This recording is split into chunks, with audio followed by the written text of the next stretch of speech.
BJP की लगातार tension बढ़ती जा रही है और सीट शेयरिंग मामले पर पेच फंसा हुआ नजर आ रहा है। नमस्कार, मैं हूं राजन कुमार, आप बने हुए न्यूज पीआर के साथ। चाचे भतीजे की लड़ाई में या यूं कहे जंग में बीजेपी की मुश्किलें बढ़ती जा रही है।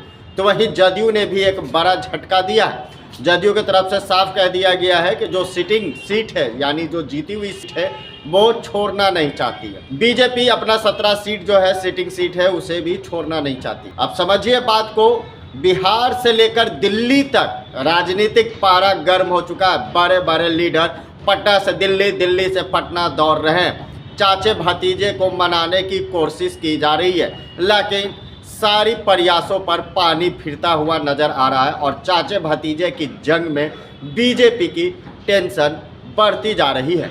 जी हाँ, बिल्कुल जिस तरीके से सीट शेयरिंग को लेकर हाजीपुर का मामला फंसता है, एक और चिराग पासवान दावा ठोकते हैं तो दूसरी तरफ उनके चाचा पशुपति पारस दावा ठोकते हैं। दोनों दावा ठोक रहे हैं और इस दावा ठोकने के चक्कर में बीजेपी की मुश्किलें बढ़ती जा रही है।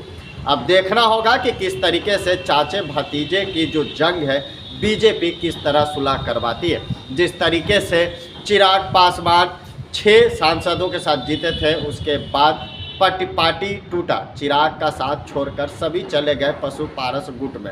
रामविलास पासवान की पार्टी 2 धारा में बट गई उनके जाने के बाद, जिसके बाद चिराग पासवान और पशुपति पारस अलग हो गए।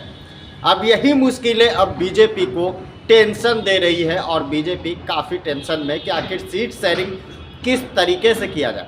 लोकसभा का बिगुल कभी भी फुका सकता है और बड़े बड़े दिग्गज टिकट पाने की होड़ में है और तैयारियां शुरू कर दी गई है। यानी यूं कहिए बिहार की राजनीति में फील्डिंग शुरू कर दी गई है। अब देखना होगा कि किसे टिकट मिलता है और कौन बैटिंग कर सकता है। लेकिन अभी यही है कि जिस तरीके से पटना से दिल्ली बड़े बड़े लीडर आ रहे हैं, जा रहे हैं, बैठक पर बैठक हो रही है। पशुपति पारस पास कई दिग्गज पहुंच रहे हैं, तो चिराग के पास भी दिल्ली में कई दिग्गज पहुंच रहे हैं, समझौता करवा रहे हैं। लेकिन तमाम बातों को लेकर अभी जिस तरीके के अटकलें चल रही है और देखना होगा कि चाचे भतीजे के जंग में किसकी जीत होती है, बीजेपी किसे मना सकती है।